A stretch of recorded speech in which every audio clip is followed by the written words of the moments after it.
Anyway, let's kick things off with the front page of the Times, Nick.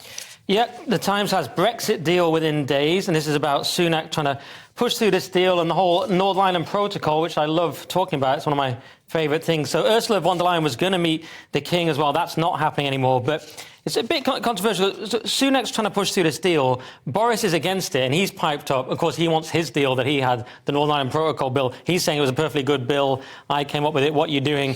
Whereas Sunak wants to sort of pretty much scrap that bill. But the advantage of that bill is it lets us unilaterally rip up the Brexit deal if we want. So we have more control with that.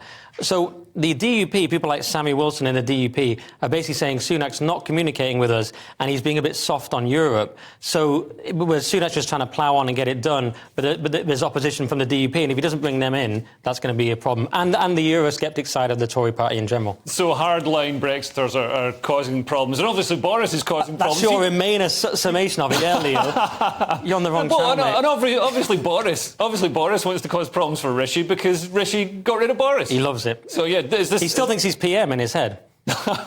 Dan, is this just a sort of Game of Thrones style battle between two kings, one who's been deposed? Yeah, it looks like it, doesn't it? But to be honest with you, I've done loads of research off air on this and still don't understand any of it. So none of us do. Okay, great. Not just me then. Well, it's spectacularly dull, but basically what it is, so the protocol means that Northern Ireland is in the EU for goods and services, right, and outside of the UK. So there's got to be a customs checks if goods and services go from the UK, which seems weird, even considering Northern Ireland is supposed to be part of the Union. It seems to be creating this sort of third state that's more in the EU than in the Union. So the DUP didn't like it, so they've bailed on the executive in Northern Ireland and caused all sorts of logjams there. Boris proposed a bill to override the protocol, and I mean, should I go on? It's so boring. It is quite boring. It was quite funny, the Boris side of it, because allies of Sunak accused Boris of being desperate for Rishi to fail, but a spokesman for Boris has said that he supported the government. It's just like, no, he doesn't. He totally doesn't. Yeah. Anyway, Dan, let's turn